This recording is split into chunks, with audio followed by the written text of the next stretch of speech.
I'm going to move you guys over here.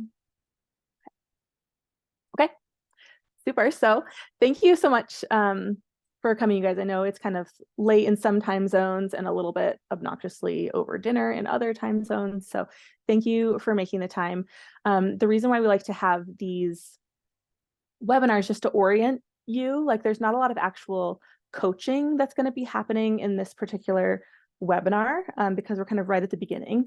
But one of our goals is to just make sure that you know what to expect over the next 8 months or so, because there's a lot happening for you. There's a lot happening for the programs. And so understanding, what you should be doing when can be really important, and also what the programs are doing when, and then where to find help, right? So did it advance? There we go. So disclosures, I am the founder and the co-owner of GC Prep LLC. It's a for-profit, technically, company. Okay. This is out. Good. Okay. So what we'll be doing today's agenda, this also, if you're in like a genetic counseling session that you're observing, this would be called contracting, right? So establishing the plan of what's going to be happening in the session. So we do that in presentations. We also do that with our patients. So that is a word that you should be familiar with. And if you do get to see any shadowing, you should note that the counselor does that at the beginning of the appointment. Okay, so we'll go over just briefly the background of GC Prep, and then we'll talk about match stats from the last couple of years, and then what your goals should be moving forward. And then we'll talk about the layout for the next 7 to 8 months, and then towards the end, how we can help you. So we'll talk about both, paid services that GC Prep offers, but also free stuff, right? So even if you'd never engage in GC Prep again, what else can you do to improve your chances of matching? Okay, so we have 2 main goals. First goal, give you a clear path through the process. And that is so that you know what's going on, that you can reduce your anxiety in all of this process, and that you can really get guidance on how to present your best self in this whole thing, because applying to grad school is not at all like applying for a job. Right? Very different skills, very different things that they're looking for, right? So we want to provide you with that information on how you actually do that successfully. And then our second goal is to do all this while addressing some of the inequities and like diversity disparities in the field, which at this point are very largely racial disparities at this point. They're not fully intentional, but the whole profession was started by cis, straight, white, upper middle class, middle-aged ladies. And so sometimes programs still teach that way. And a lot of the people who are current genetic counselors look a lot like this, right? And that is not the face of what America is looking like and how we should be representing our patients. So we are trying to address that. Again, obviously, as a for-profit company, we are charging for services, as you should charge for your services in the future when you're a genetic counselor.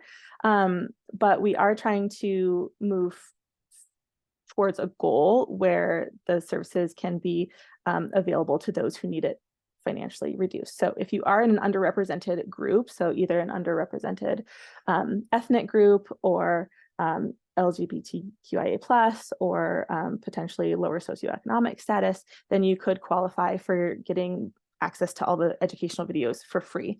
And so you would see that application or demographic survey on our financial aid tab, okay?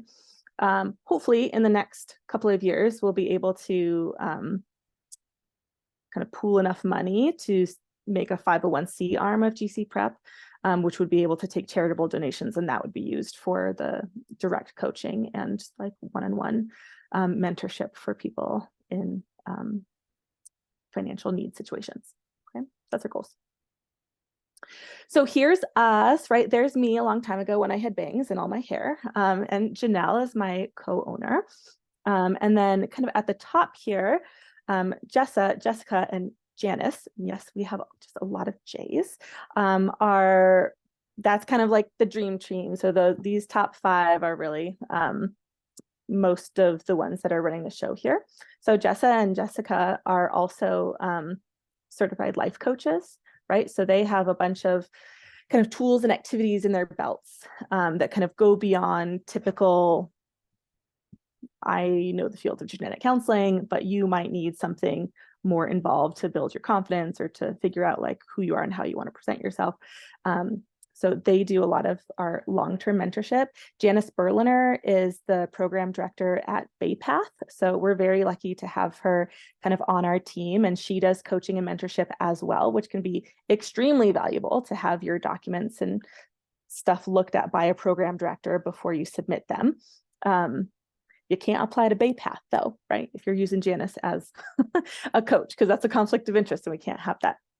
And then Andy and Anna both do some coaching as well, though sometimes less frequently. Okay, so that's us. So let's talk about what it takes to be a successful applicant. Like ideally, there'd be equal parts passion and emotional intelligence and academic achievement, but almost no one is a perfect balance of all of those things. And that's fine. You don't have to be. Also successful over here on this side. Can you guys see my mouse? I don't even know. I'm like waving it around. I don't know if you can see it. Just here on the right, some people have a little bit lower academic achievement. Their grades are not stellar, but they still have the passion and they're making up for it with emotional intelligence. And that can also be successful, right?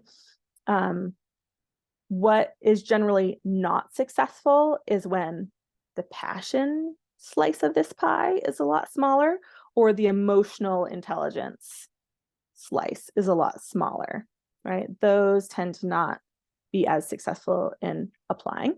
But if you're here and you're determined and you're dedicated, the passion's there, even if your grades aren't like absolutely the way that you'd want them to be, but you have this emotional intelligence, we can bridge that gap, right? And that is our job in your journey, is to help figure out how to exploit your strengths and improve any weaknesses that you might have so that you can become like the whole package, right? For a program when they're reviewing your application and seeing you in interviews. And the thing is that looks different for each one of you. Like each one of you is going to have a different pie chart here, right? And so there's a lot of application guidance out there that's just people have just kind of written up and posted, and it's static. It's something you read and look at and think about and try to use as guidance, and that is very helpful, but to a point, because after a certain point, you need guidance specifically for you. And that guidance might be a little bit different than someone else, right? And so you're not going to get that just by, reading a blog post, or even the videos that we created that cover everything you could possibly think of for application. They probably get you 65 to 70% of the information you need to know, and that's good for everyone. And then there's still a good 30 to 35% that would just need to be really specific to you to help you be as successful as possible. Okay, so let's look at stats and some goals. Okay, so the overall goal that we have for you is confidence at the time of application, confidence in your interviews, and confidence while you're waiting.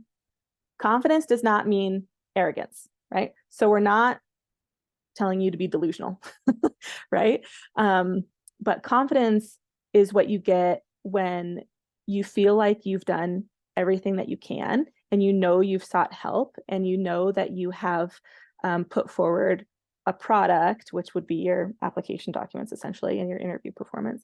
You've put forth a product that you feel really represents you and that you can be proud of, right? If we can get you there, no matter what happens at match day, you're going to have more peace about it, right?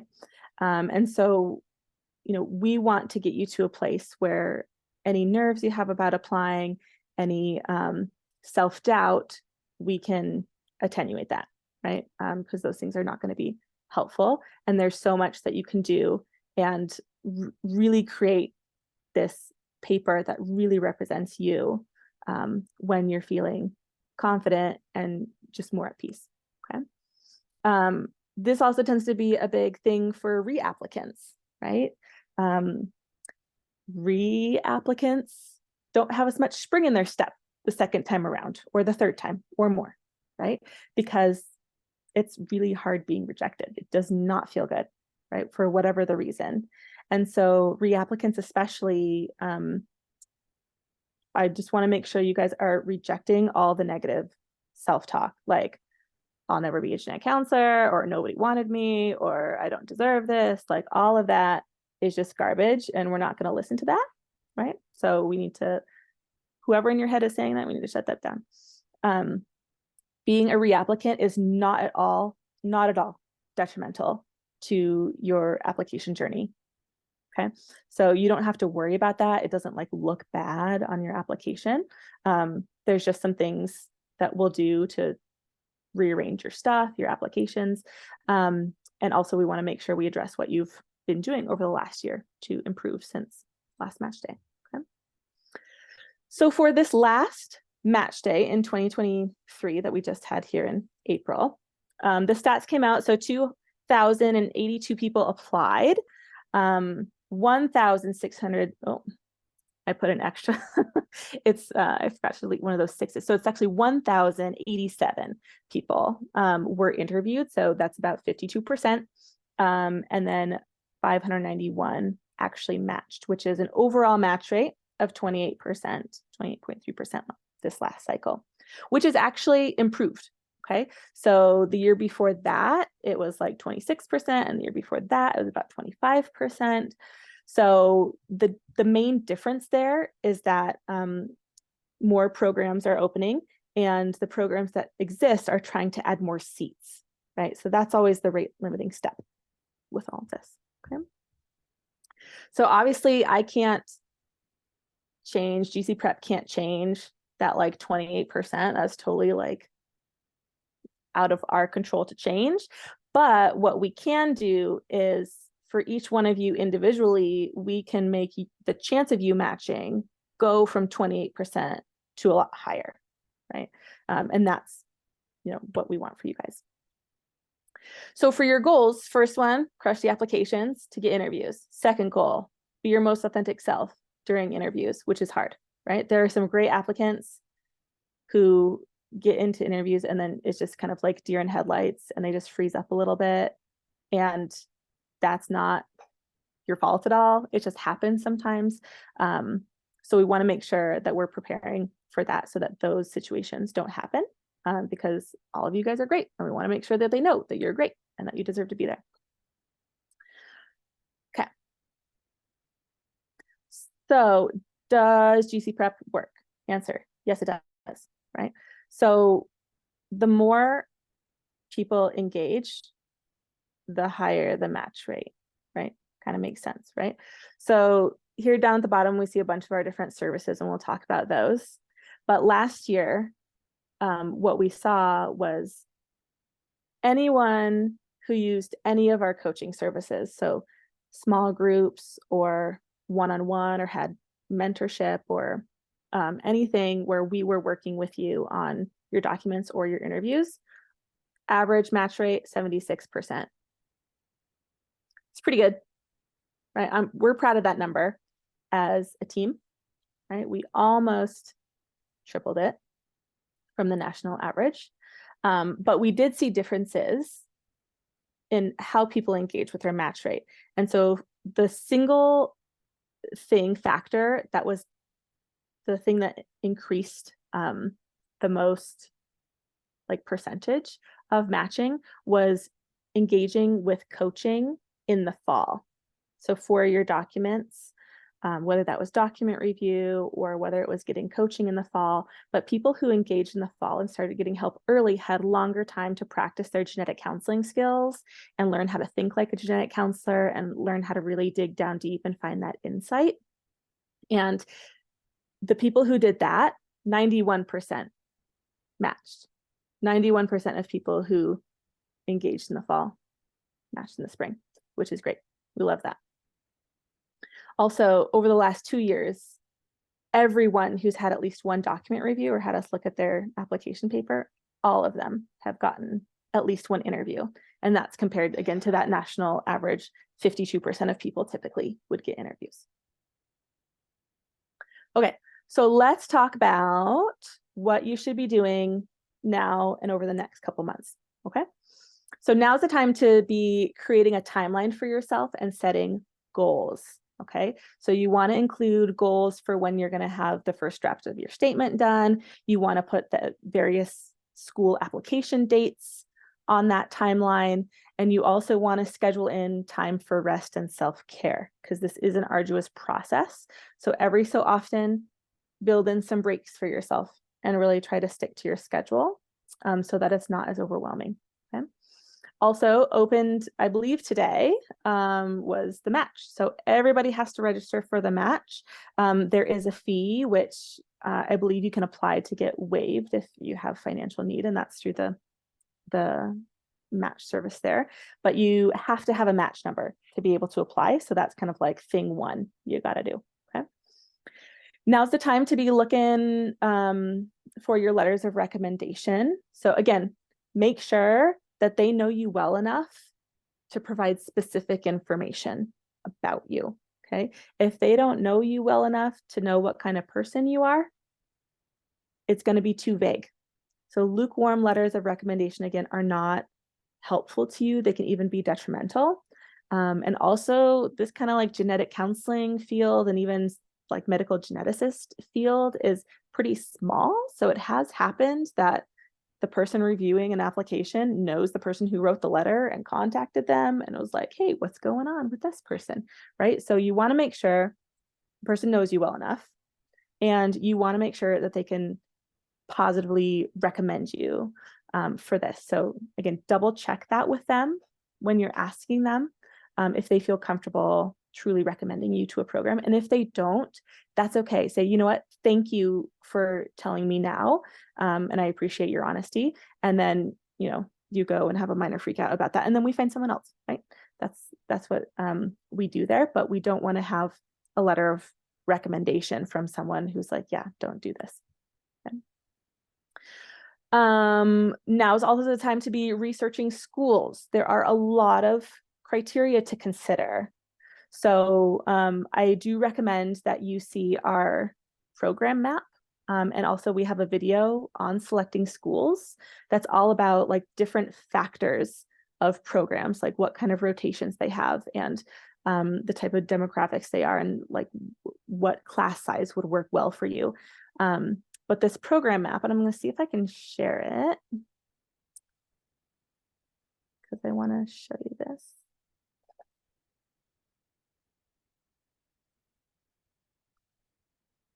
Switch. Okay. You guys see it? This is on our website. So right here under interactive map, you can go down here and see, and all these little dots here are programs.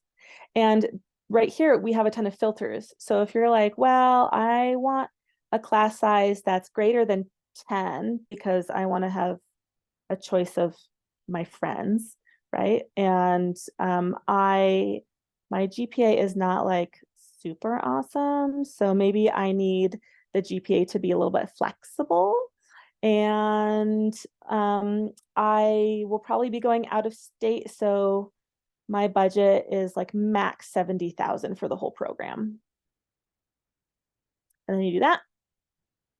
Boom, there you go. 1, 2, 3, 4, 5. There's 5 schools that fit all those criteria, right? So in the past, like if this map didn't exist, the only way to really like start filtering schools is by location first, which is fine. Like some people know exactly where they want to be and have really specific location restrictions, and that is totally okay. But most programs are going to want a section at the end of your paper that's like, well, why do you want to come here? And that answer can't be, I like the city that you're in. That can't be the only reason, right? It's okay that if that's one of your factors, but you need something more detailed than that. And so our video on selecting schools and also this map will help you find some programs that you maybe hadn't considered before, just based on their location, and other factors to think about so that you can pick schools where you think you'll actually like be happy and thrive. Okay. Any questions on the program map before we switch away?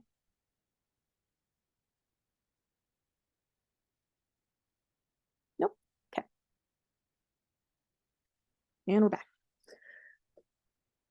Did I go too far? Yes, I did. Okay. So research schools, there we are. If you are uncertain about your prerequisites, email the program. Like you can get away with having like 1 or 2 prerequisites that you're still working on or like planning to take before application season, but I wouldn't apply to program if you've got like 3 or more missing prereqs. It just doesn't make sense for them, yeah, or for you. And then lastly, right now, what you should be doing is still building up your CV, right? So this is not a time to be like, okay, well, I've done all my experiences and now I just need to apply. No, we still need to build our experiences.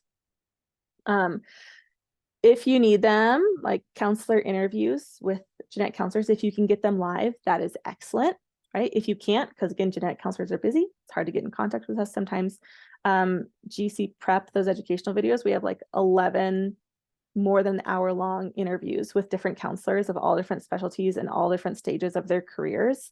And so if you watch those and develop at least one insightful point per interview, then you can put them on your CV as like observed interviews. So you want to put them separate so that they don't get confused, think you did them, right? They're definitely like observed, not participated, but they can still go on your CV. You want to continue doing any shadowing or crisis work or volunteering that you have so far. Reflecting on those interactions and what they taught you is very important. Okay. So if you need to write down, like, this happened in my volunteer experience, here was a little bit about the situation, but like I learned this and I didn't know what to do here. And this was very surprising to me. And like write down your insights, because all of that is going to be very helpful when you go to write your paper, because programs want to see what kind of insight do you have about what has happened in your life. The actual details of your experiences, like where you did your shadowing or what kind of volunteer work you did or whatever, the facts are not as important as what you learned from it. So we want the focus of your paper to be, here is what I was thinking and feeling. Here are the thoughts that were going in my head. Here's how it changed the way I look at the world. Like that analysis is far, far, far, far, far more important than I saw 18 cancer genetic counseling sessions. Like, great, but what do you learn from them, right? That's what we want to know. Again, we also have a video that's all about those crisis and shadowing and volunteer experiences and how to like ring your memory to get the most out of that, how to learn how to start being insightful about those experiences. So there's a whole video about how to brainstorm all of that and really reflect on the things that you've seen and heard in those events. 1 to 2 months from now, programs are going to start having more open houses or pre-recorded info webinars hosted by the schools. Attend them if you are available. Make sure your name is on the list of attendees, because for humans, the more familiar you are with something, the better you see it. That's just how it is. So if they are relatively familiar with your name because you've been coming to these like virtual events for the school, they're going to see your name when the application comes in and be like, oh, that name looks familiar. Let me see what they had to say, right? And you're already starting off on a positive note, right? Because they have a memory.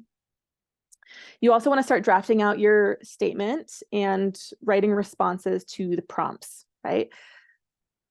Research why a particular school thinks it's special, because all the schools think they're special for something. And the truth is, they're not very different. I'm going to be honest about that. They're not very different. Some of them have things that others don't offer, and you can get excited about those if one of them is particularly like speaking to you. But all the schools are going to provide everything that you need to like pass your boards and become a genetic counselor anyway. So none of those like extra or different experiences are going to like make or break your genetic counseling career, but they could add enrichment, right, to your whole experience.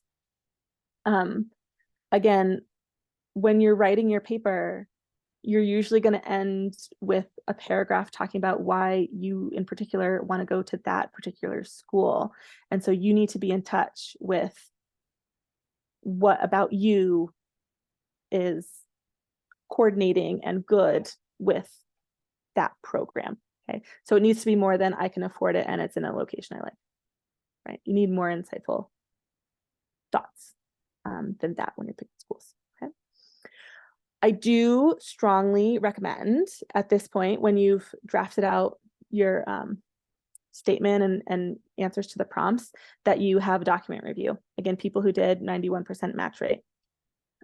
What we're doing in those sessions is helping you create a coherent narrative and highlight your most like GC qualities, and make sure that you're not falling into this trap of like regurgitating your CV, because that happens a lot. People write their papers and these prompts are so vague so that people can write many successful papers, right, to these kind of vague prompts. But the vague prompts also mean that many people end up with a vague paper. And we saw that multiple times last year where people came to a document review and their first draft that they sent to us, you know, we'd read it through and we're like, technically you met the prompt. Also, I have no idea who you are by the end of this paper. So let's find things that are more specific to you and really bring out your personality in this paper. We also want to make sure that in the next 1 to 2 months that you are checking in somewhere, even if it's not with us, but just with other places that can support you, about just course correcting and making sure that you are not trying to do this all alone, because there is a big community of applicants. There's a community of people who want to help you. Doing it alone is very anxiety provoking, right? And hard to be successful. So even if it's not with us, make sure that you are connected in some way to other applicants or other like at least medical professionals who can kind of help you and comment on your process. Okay? 3 to 4 months from now, so this is getting into like November and December, you want to check in with the people who are writing your letters of recommendation. Did they remember to do it? You know, if you ask that like super old professor who's really nice but is like 80 to write you a paper, they probably did a good job, but they may or may not have remembered, right? When you ask them, and they may or may not need help with the portal, right? Or email, whatever the situation is. So you just want to like gently check in with the people who wrote it, being like, hey, do you have any questions? Just wanted to see if there's anything you need from me. If you think you'll be able to meet the deadlines, make sure it's clear when they need to have that submitted by. And if the school does provide you any information on what they want in the letter of recommendation, you know, you're also going to want to make sure they have that. Okay. Still going to keep adding to your CV, book clubs, webinars, meetings, anything. Continue this even after you've already submitted your application. I know it's not really a break, but you just want to keep doing it because you don't want to have, like, let's say you apply mid-December and you stop everything, and let's say you don't match in March, and then you want to try again the following year, then you're going to have like multiple months of like dead space on your CV. We don't want that. Okay. So keep doing stuff, right? And then it's actually applying by the end of the year for most schools. I recommend getting it done before the holidays so you can just enjoy them. That's not necessarily feasible for everyone, but if we start now and make a plan, if you make a schedule for yourself and stick to it, then you can totally get it done before the holidays. Okay. In January, the interview invitations are going to start coming in. Schools stagger them. Okay. Even one school might have multiple different invitation send out dates. So they might release, you know, a batch of invites, and then another week or two later release another batch of invites or another batch of invites, right? So just because you hear about other people getting interviews to that school and you haven't received an email does not mean that they've said no. Okay. You just kind of have to like sit tight then and see. And most schools will send a clear like yes or no email around that time. If you don't get an email one way or another, you can check in with the program. But if you don't get like an interview invite, it might just be a no at that point, right? Historically, for the match data, successful candidates have averaged 6 to 7 interviews. So that means realistically, they've probably applied to more than that schools. But if your paper is really great and your grades are really great and you look really good on paper, then maybe you did apply to 6 to 7 and got all of the interviews. But most people are not going to get interviews at every school that they apply to. So I typically recommend a little bit more than 6 to 7. Again, some people have like financial limitation to that, or like a geographic limitation of where they need to apply to. So it's not always feasible to apply to that many for people. And if you're limited by how many you can apply to or where, that's okay. Okay, we can work with that. Also in January, you want to practice your interviewing skills a lot. Again, we're not just barfing up your CV. They already read it. They need to know what your thoughts and feelings and emotions and processing skills are of the things that have happened to you. And so this is not like a job interview where jobs are like, hey, can you do this thing I need you to do, right? Yes or no. Can you get along with other people? The interviews for grad schools is more like, are you teachable? Are you able to adjust your point of view in the world to another person's that's very different than you, right? Are you able to learn not only academically, but also emotionally from the things that are happening around you? And can you show that emotional intelligence around you? So it's very different. And so practicing the interviewing is extremely important. Like, we do mock interviews here, but if you don't want to do it with us, do it with somebody else. Like, please practice, okay? And usually starting in January to February, I recommend not hanging out too much on like the chat rooms and discussion boards like Discord. It's not that they can't be helpful, but they usually tend to get like really, really anxious because interviews are coming in and people are like, I didn't get one. Other people are like, I did. And then people don't know. And so then everybody's trying to figure out, you know, if they're going to get an interview or not. And then people are looking for help with interviews, but they're asking other applicants who may or may not know what they're doing, right? So it's just not a very productive space, I think, or a very mentally healthy space for applicants. And so usually I recommend at that point in the process, just stepping away from those discussion boards. And if you are seeking help, then to get it from a genetic counselor or someone else who can actually guide you on that process and give you sound information. 6 to 7 months from now, so February to March, actual interviews will be happening. You do not have to feel like you're competing with other people that are interviewing on the same day as you, right? Most schools have multiple interview days, and it's not like they're only going to take like, oh, we're only going to take 2 candidates from each day. No, everyone that interviews on one day could be all accepted and none from a next day if that's what the interview shook out as, right? So there's no need to like directly compete with other people that are interviewing at the same time, because in most cases, there's room for all of you at that program. You will need to submit your rank preferences for the schools, and some schools have multiple ways to rank them with like scholarships and tracks and stuff like that. You got to figure that out and submit all of that by the 9th of April of next year. Okay, then you got to wait, which is very uncomfortable.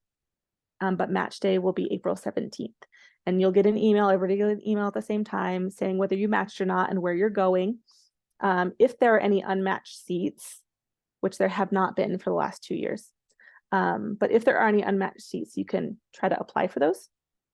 And then you have to decide, well, what am I doing? Am I trying again? And what help am I getting? Or is this the end of the road for me applying? Okay.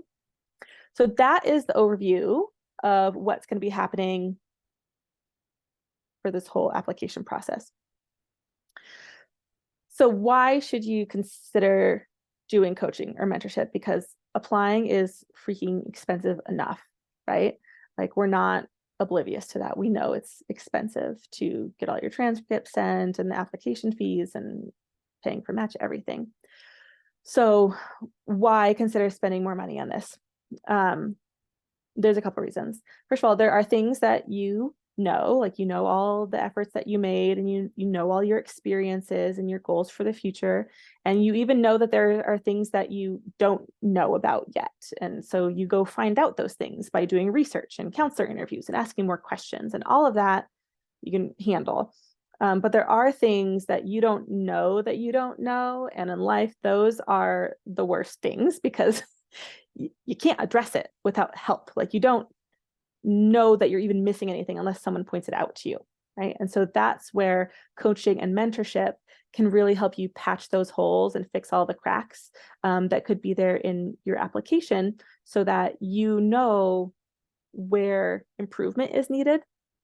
And also, in a lot of cases, we are ending up pointing out people's strengths to them, be like, just so you know, you're really good at this, like, let's highlight that. And just hearing that and having it recognize what your strengths are and the things that you're good at and how that can relate to the field of genetic counseling is able to give you a lot more confidence as you move forward. Why else? The field of genetic counseling attracts the anxious. We are an anxiety-laden bunch, right? We want to please, we want people to feel good, we want, you know, to answer their questions and do whatever we can to help them through their genetic diagnosis process. And what that demographic typically is anxiety, right? So I have anxiety. Multiple of our coaches have anxiety. Many other genetic counselors I know have anxiety. It's not a problem. If you've got it, like, welcome, you found your people, right? But if we leave anxiety unchecked and unmanaged, it will derail you.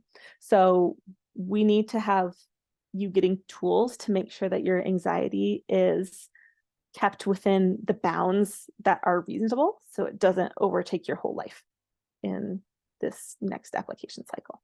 Okay. So let's talk about free stuff, right? If you're like, I don't have any money to spend on GC prep, so just tell me how you can help me for free, this is for you. Okay. So over here, let's look at the recurring help first. First of all, we have free webinars. This is one of them. Our next one will be on the 25th of October, and it's going to be about writing your statement of purpose, right? Obviously, we can't review everybody's drafts in the webinar, but we are going to be going over, like, these are the things that you should be thinking about. This is how you should be rewording your paper. This is how you should be describing your experiences, and, like, just giving you a structure for all of that. There's also book clubs. Typically, we have like 5 or 6 per year, and our next one is actually next week. Our coach, Jessa, is giving that one. And those are all books on genetics, essentially, right? So usually they're novels about genetic conditions in families, or they're like autobiographies for people with genetic conditions. So very focused on, like, the patient experience of genetic disorders, which is a really important perspective for genetic counselors to have, because honestly, when I went into genetic counseling, I was like, man, genetics is amazing. All these conditions are, like, so interesting, and just, like, I love learning about it so much. And it wasn't until I got to rotations and saw children that would be dead in a few years from genetic conditions that it really hit me, like, oh, yes, this is very interesting academically, and also completely devastating in the real world. And so starting to understand what patients could be thinking or feeling, what is going on in the household outside of the genetic counseling appointment, like what's going on as the disease progresses. You can really get a lot of insight just from joining book club. And ideally, you read the book, but if you don't read the book, that's okay. You can still come, right? Usually there's like a synopsis of the story, and then that coach will lead you through kind of just discussing some topics about, you know, what the book was about. So if you read the book, you can certainly add that to your CV. Even if you don't, the book club participation can go on your CV. Also, for you reapplicants, there is a support group that meets once a month, and that's with Jess. Really important for you guys to support each other and know you're not alone in doing this again, and can just help support you through all that. We are working on a new applicant support group, or like a first-time applicant support group. It's not quite off the ground yet, so that's still TBD, but just know that that is potentially on the horizon. And again, our program app, please use that a lot. We feel so strongly about the map that we pay for it monthly because we think it's just really helpful and a valuable tool for applicants. We do have a couple one-time events that I want to make sure you guys know about. So first of all, the Mountain States Regional Genetics Network, just rolls off the tongue there, is having a conference. It's 2 days, October 11th and 12th. That's a Wednesday and a Thursday. It's all virtual, and they actually reached out to me and were like, please invite all your applicants, right? So they want you there. I've looked at the agenda, and it's a lot of really good stuff that's focused on like the patient perspective and how genetic counseling and testing is being utilized and considered on like the patient side. And so if you can attend any of that, do it, right? If you can attend both days, that would be wonderful. Not realistic for everyone. Even if you only are able to watch like 1 or 2 lectures, that's fine. The goal is for each of you to have at least 2 insightful thoughts that you're taking away from however much of the conference that you're watching, okay? It's not worth your time if you're just gonna like sit there and observe. That's not gonna be worth your time. But if you're really listening and thinking about it and like pondering the information that's being given to you and are able to write down multiple things that like, hey, this changed my perspective, or I hadn't even thought about that. That makes me think of blah, blah, blah, blah, blah. That is the kind of insight that can be helpful to you, right? So you may not write about it in your paper. An interviewer may or may not ask about it in your interviews, but those 2 things of insight could be really helpful when you're in your interviews. And if you want to ask the interviewer a question to engage more, you could be like, hey, I was at this conference, they were talking about this, and I just wanted to get your thoughts on blah, blah, blah, blah, blah. And then you can have a discussion about it and be insightful and show your insightful side. So these types of conferences can be really helpful to you if you are actively trying to take away like insight, essentially. Okay. Also, if you live in the Chicago area, I'm going to be at NSGC, which is in Chicago this year, on the 17th of October. And so if you're in the area and you want to meet up and we can go over your documents or we can talk about whatever, it's super informal. But if you're there and you want to hang out, we'll probably meet at a restaurant in the downtown area for that. And so you can kind of like register. It's, again, totally free. All of this stuff is free. But if you want to do the Chicago thing, just register so I know how many people to expect. Okay. Okay. How can we help you with paid services? But this slide is like intro level. So people who are like, well, I'm feeling pretty confident on my own. I just want like periodic check-ins, or people who are like, I want to do things like independently. I don't really want to meet in person, or I'm not ready for like a full-on like a large financial commitment, essentially. Then these 3 services are for you. So educational videos, I recommend them for everyone. There's about 24 hours of content there, all about the field and the specialties, all about application guidance from your CVs to writing your paper, to information for international applicants, to how to get the most out of your crisis work, how to structure all of your application documents, and then those like 11 different counselor interviews that you can watch to gain insight. So all of that can add to your CV. Again, it's going to get you most of the way there with the information you need to know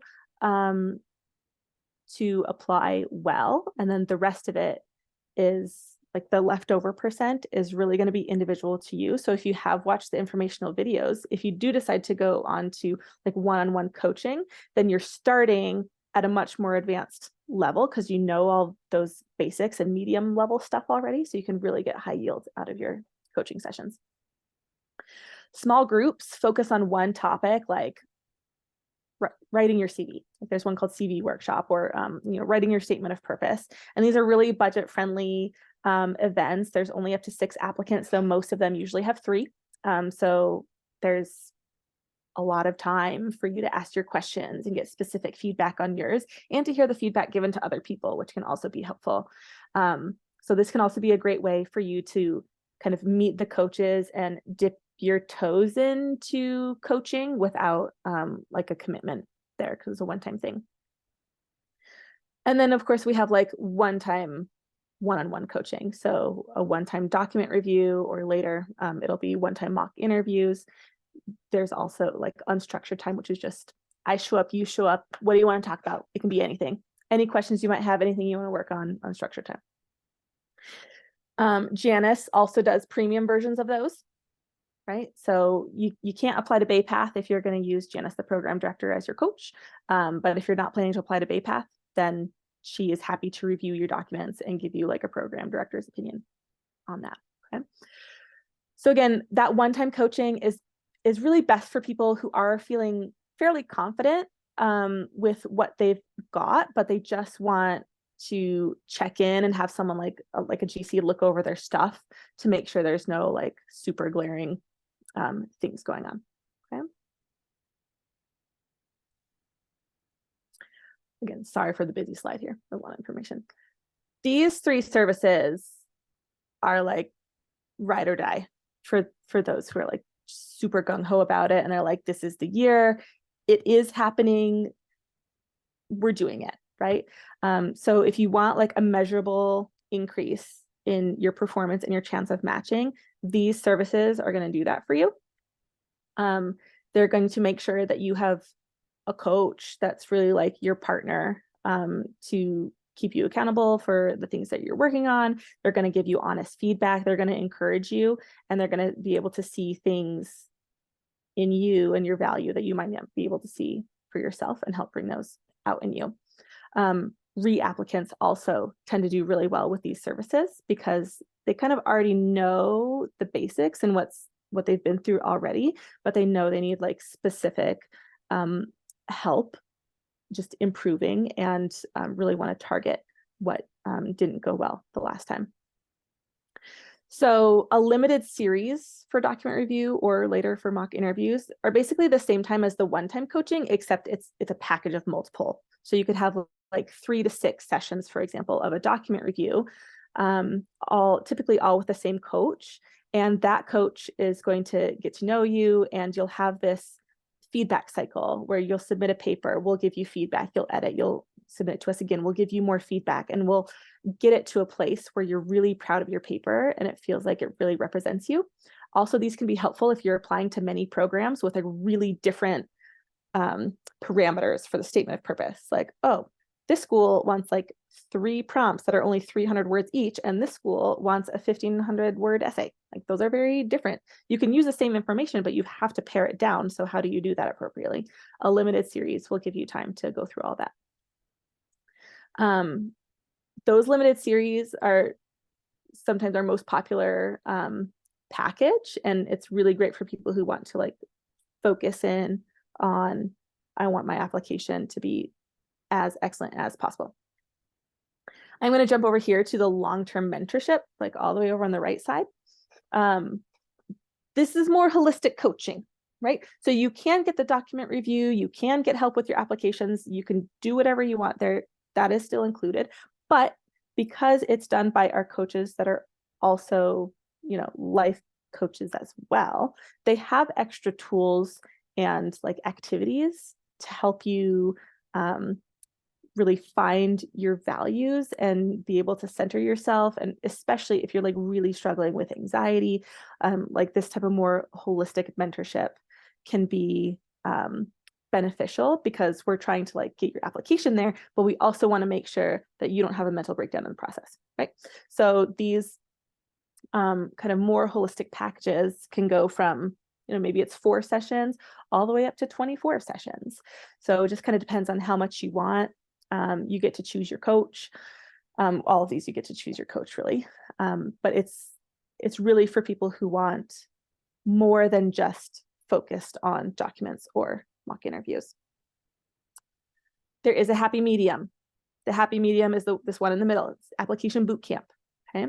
So we did 2 sessions of this over the summer as like the first time we did it. It's kind of like our pilot, and they went really well. Okay.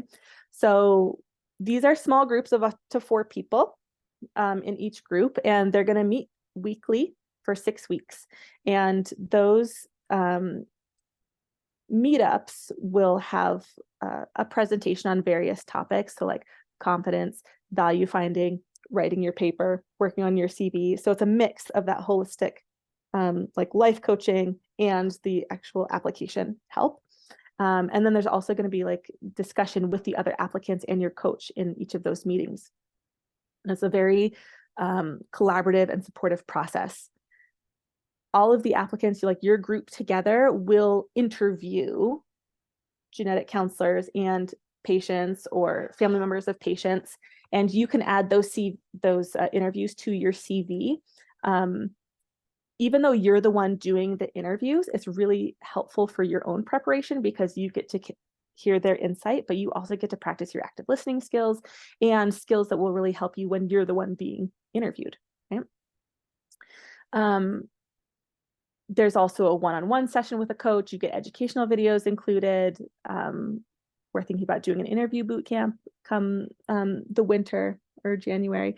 So the boot camp is really best for people who want some holistic coaching. They want application help as well. And they also want to grow their CV and really get started on the right foot. Okay. So we have 2 sessions of that.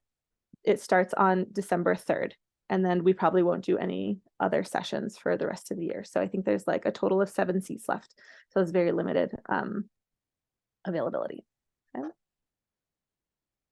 It doesn't start on December 3rd though, right? Sorry, did I say December? October. Yeah. October 3rd. Okay. My bad.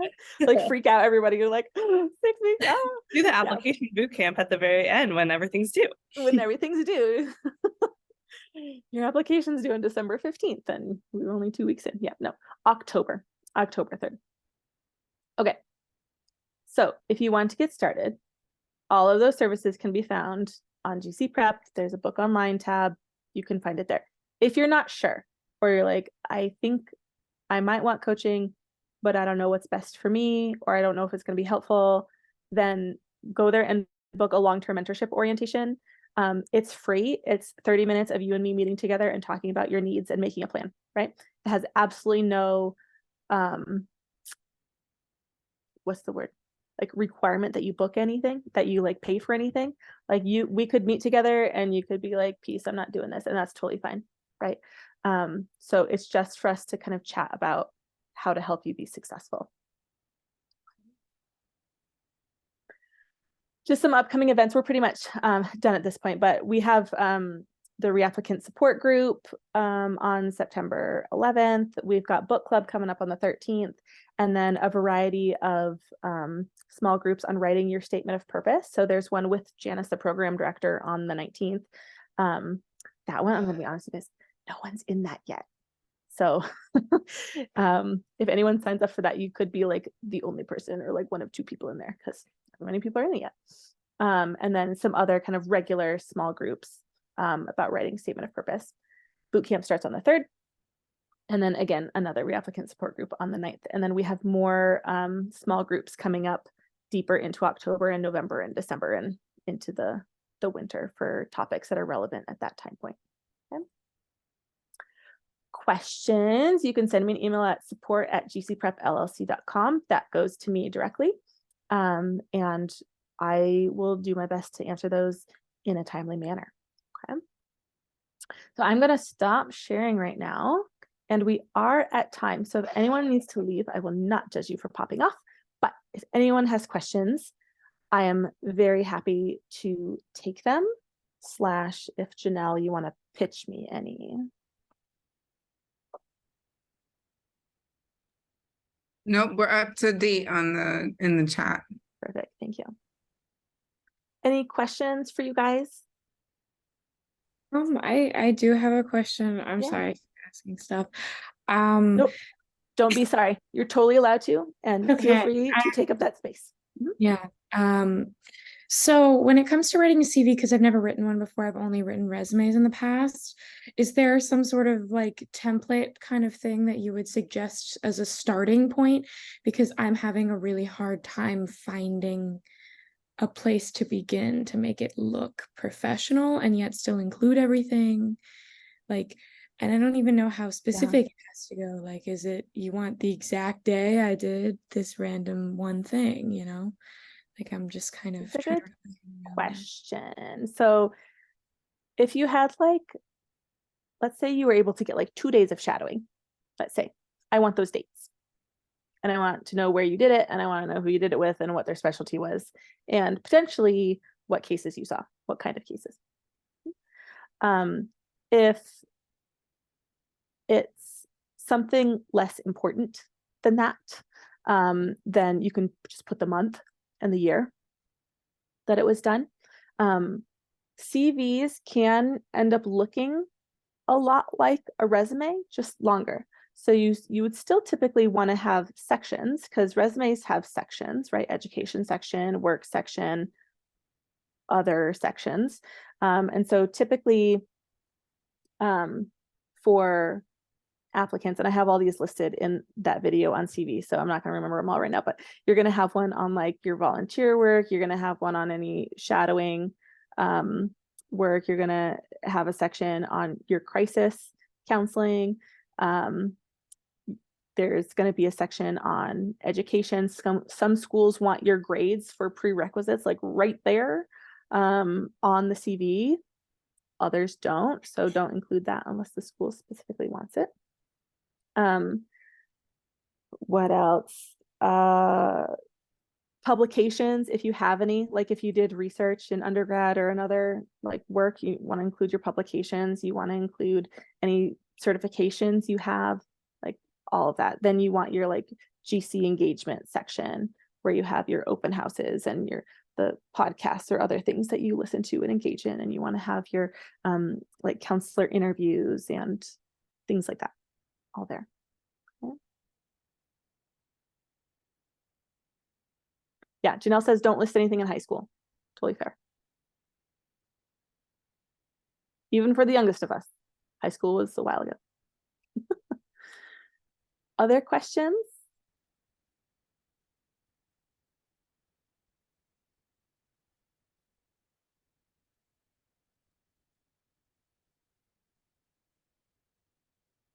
How about this? If anyone's comfortable with sharing, and it's okay if you're not, but is anybody comfortable sharing their biggest fear for this application cycle? You can talk about it.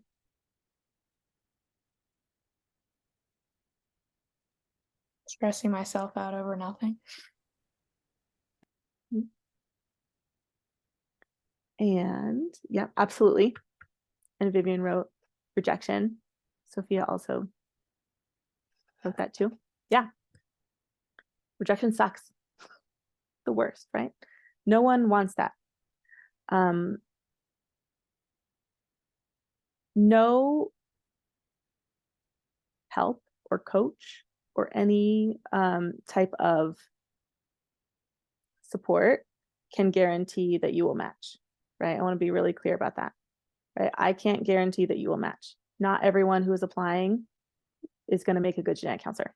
It's kind of how it is, right? But most people who are applying would make great genetic counselors.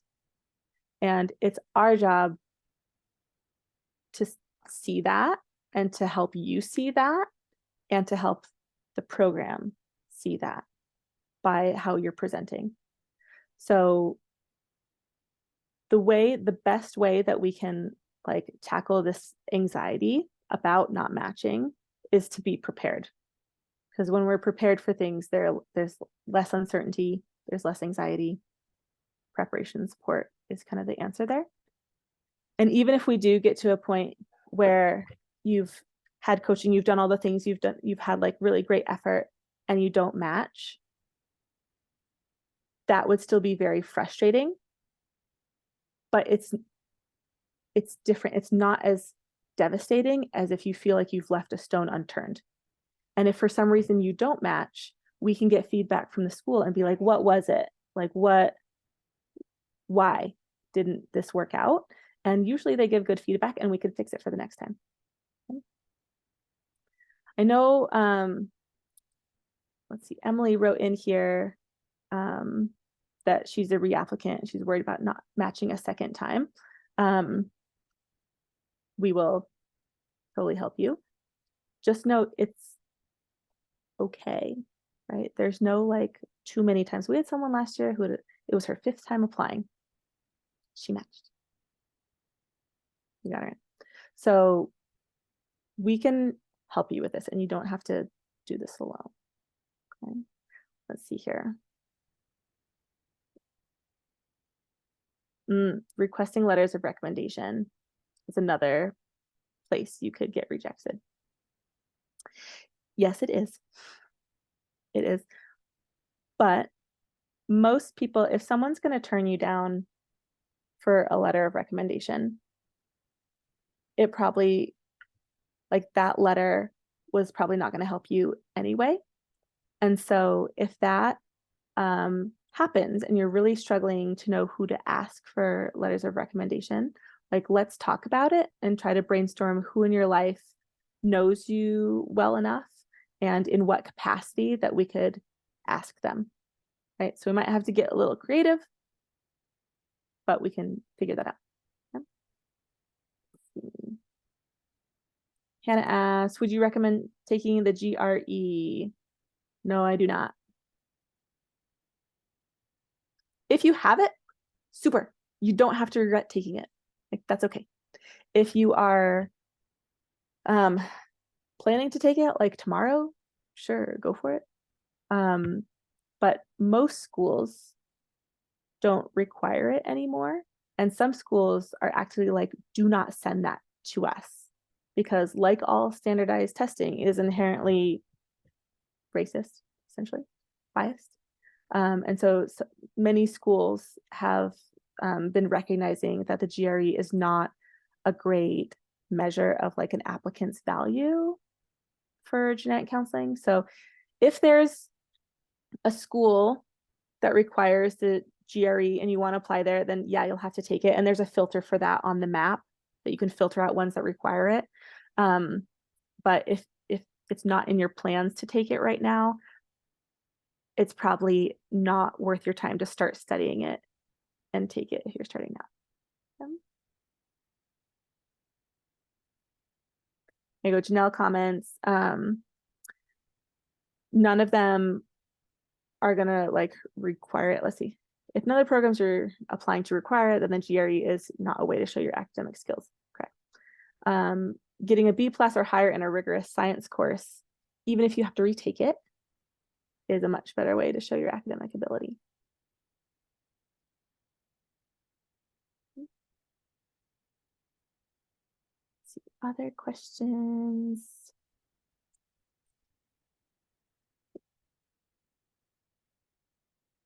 If you are a reapplicant, just jumping back to that, then join our support group. I just recommend it, right? Because those, not only are you dealing with all the stress of applying again, but you also like know what that stress is, and you have the baggage of the rejection on top of it. So it's just like, it's a lot, but you're not doing it alone. Like you're not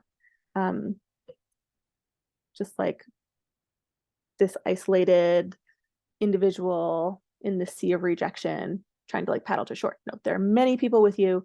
You can all do it together. Jessica, do you have any comments on the support group? Other than it's just, honestly, it's just a place for everybody to just get together and feel a sense of community and security and be able to vent and ask questions and just connect. I was going to add in the chat, if anybody's been a part of the support group and wants to share what just the experience has been like briefly for them, you can feel free to drop it in the chat or say it out loud.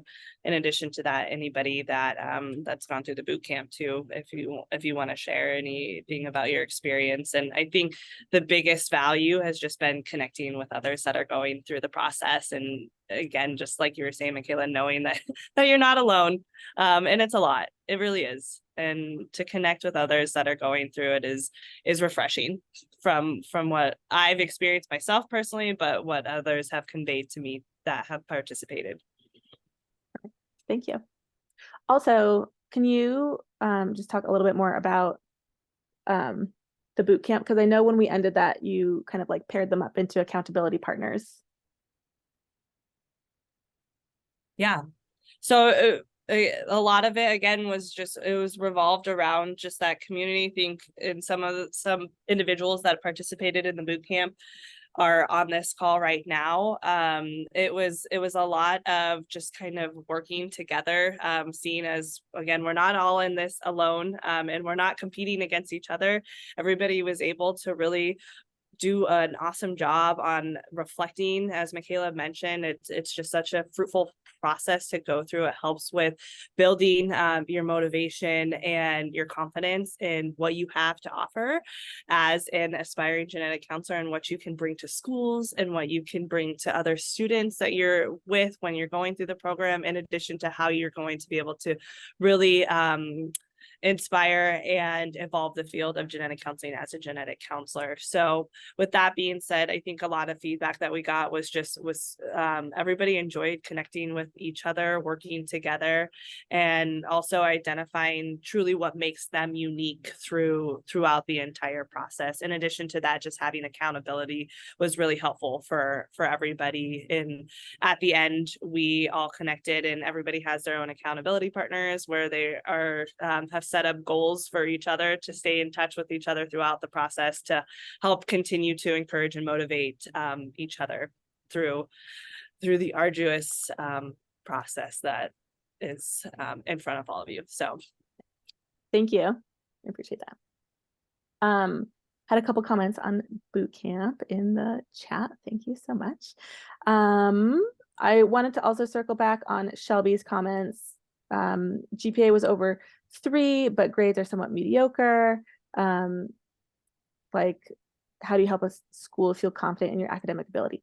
Great question. Janelle did reply to that with some details about like specific grades in specific courses. So look at that if you have questions there. If your grades are not awesome, it's okay. We will probably need to address that in your paper as to why you think it will be different in a grad school. So some people, are a lot of times undergrad is like late teens to early 20s and no idea, like people have no idea who they are then or what they want really then. So a lot of people sometimes have like not great grades then, but since finding their passion, since going back and repeating some classes or doing some more things to get involved in genetics, their grades since then in kind of post undergrad have been better. And so that is something to bring up in your paper. Make sure they see that. If your GPA is still low, we'll address it in your paper. And then we just want to make sure that your paper is super insightful and your interview skills are like on point, because a program would much rather have someone with a lot of insight and emotional intelligence who got like a 2.9 than someone who got a 4.0 but has no personality or ability to connect with someone on a warm and personal level when meeting them. Because a lot of our job, for most counselors working in the clinic, you've got 30 minutes to like an hour to make a connection with someone so that they trust what you're saying and believe the information that you're giving them and feel comfortable asking you questions. And so like basic communication skills and being able to sometimes like read between the emotional lines, like that is far more important than an excellent GPA. Like last year, I coached someone, she was a reapplicant. She had a 4.0 the first time she applied. It was even higher than 4.0. I don't know how you do that, but it was higher than 4.0. Great. She did not get in her first year, right? She came to me, we worked together. Her paper was amazing. By the time she applied to 13 schools, got 13 interviews, had to turn down some because she was too busy, right? And matched her top choice. The year before that, we had someone with a 2.8 who was applying, and it was her third time. And she was like, I cannot apply again. My parents will not let me apply again. I have to do it this time, but I'm battling this GPA issue. And so we worked and worked and worked on her interviews. And I knew the first time I was talking to her, I was like, you are a genetic counselor that just hasn't been to school yet.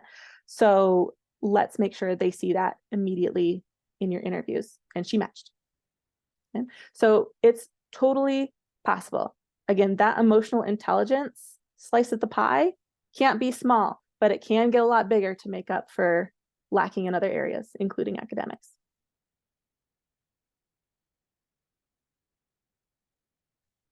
I know we are quite a bit over time, so we'll end soon, but does anyone have any other questions? Yes, there is one. Let's see.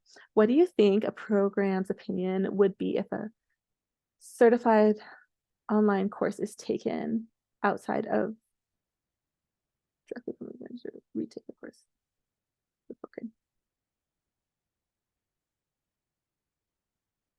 Yeah, then I'm going to leave this one to Janelle, since Janelle is an assistant program director at Sarah Lawrence. So she does not do any of her coaching to avoid a conflict of interest, but she kind of has an insight onto this process.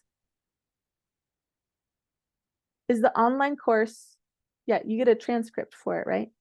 Well, not if it's Coursera. I'm waiting for Haley to Mm. respond, but a certificate of completion with a grade. Are you talking about the embryology course offered by the University of Cincinnati?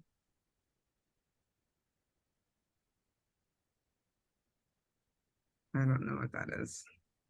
Okay, so the only course that I know of right now that offers a certificate of completion and not a transcript that genetic counseling programs accept is the embryology course offered by the University of Cincinnati. It's an online course. You can take it, you can take your time and take it. It's at your own pace. And if you take it non-matriculated, it's the cheaper way to do it. But the non-matriculated way, you only get the certificate of completion and they email you your grade. And most programs will accept the email with the grade. And the biggest reason for that is because this human embryology course offered by the University of Cincinnati is for genetic counselors.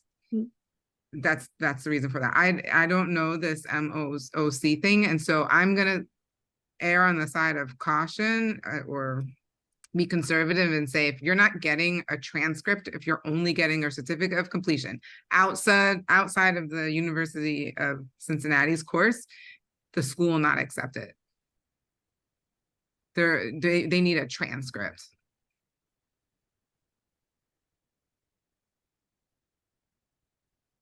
Any place, Dean Paul, any place that will give you a transcript. Sorry, that's like my biggest message here. Any place that they give you a transcript. If it's an online course from a university, totally fine, but they should give you a transcript.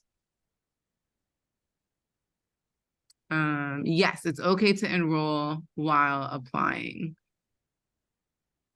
Mm-hmm. Yes, Shelby, the answer is yes. As do many other programs, I should say. It's not just Sarah Lawrence, many other programs. Yeah, I would say all the programs. Again, because the University of Cincinnati's course is for genetic counselors. So as far as I know, all of the genetic counseling programs accept it. Google University of Cincinnati Human Embryology. It might be linked to their children's hospital.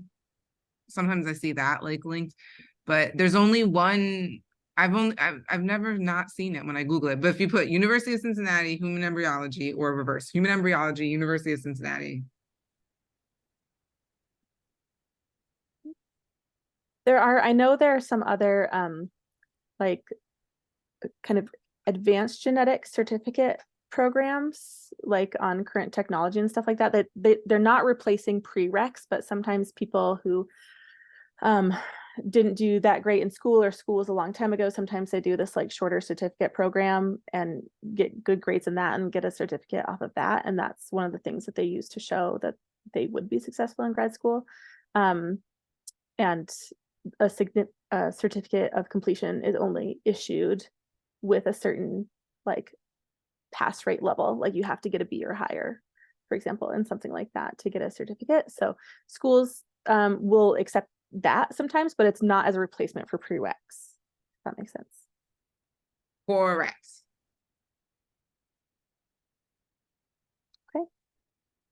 Well, thank you guys so much for sticking with us. And I really enjoyed hearing your questions and answering those. Again, if you just want to chat and make a plan, then schedule that long-term orientation, long-term mentorship orientation session. It's free. We'll chat for half an hour. We'll figure out what you need. Okay. Any other questions? You're very much welcome to email me. And I hope to see you in some of our groups and coaching later this year. You take care, you guys. Bye-bye.